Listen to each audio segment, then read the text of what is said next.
Donc bonsoir à tous. C'est avec beaucoup d'émotion qu'on arrive au bout du périple de ce hackathon, du marathon. On dit qu'il est arrivé essoufflé, n'est-ce pas? Mais heureusement, non, nous, ça n'est que le début. Ce que je vous propose de faire pour commencer cette présentation de clôture, c'est de faire un tour de France. Un tour de France comme on a eu l'habitude de le faire ces quelques jours, c'est-à-dire de le faire virtuellement. Et c'est pour ça que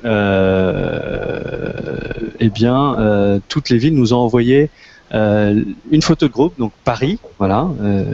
Il y a beaucoup d'enthousiasme, on voit, sur certains avec quand même très faim encore, malgré tout, des grands sourires. On était très, très heureux de vous recevoir.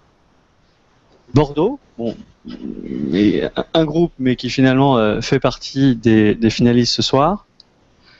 Lyon, qui malheureusement je crois qu'ils ne seront pas dans les finalistes, mais beaucoup d'enthousiasme aussi. Et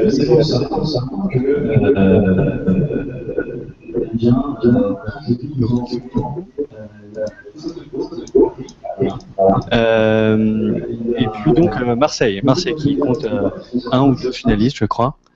Rennes, pareil, une équipe aussi très engagée.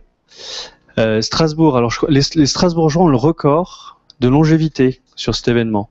Je crois qu'ils ne se sont jamais arrêtés, selon mes sources. Donc je crois qu'on peut les applaudir.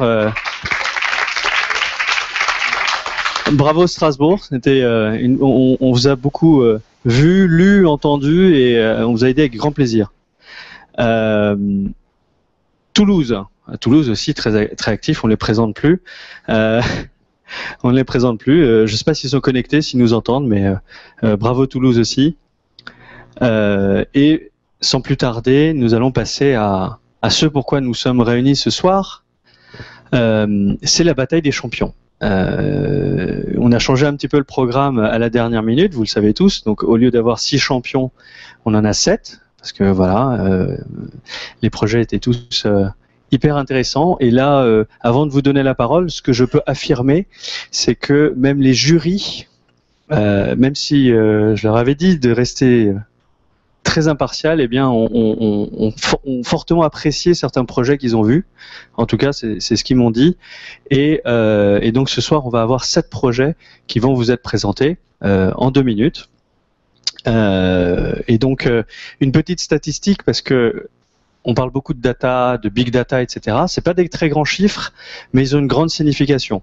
Donc, sur les 7 projets qui vont vous être présentés maintenant, tout de suite, eh bien, ils représentent en réalité 5 villes. Donc, on a réellement cette portée régionale, cette portée nationale. Donc il y a 5 villes représentées, et donc je tenais vraiment à souligner ce point-là, ce clin d'œil.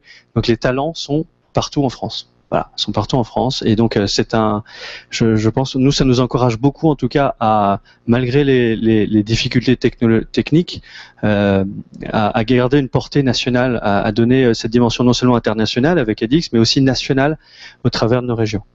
Voilà, donc j'ai déjà beaucoup trop tardé, je vous ennuie. Donc on va commencer la bataille des champions. Nous avons donc 2 candidats pour le chapitre vidéo, 3 candidats pour les activités, et enfin 2 pour le mobile.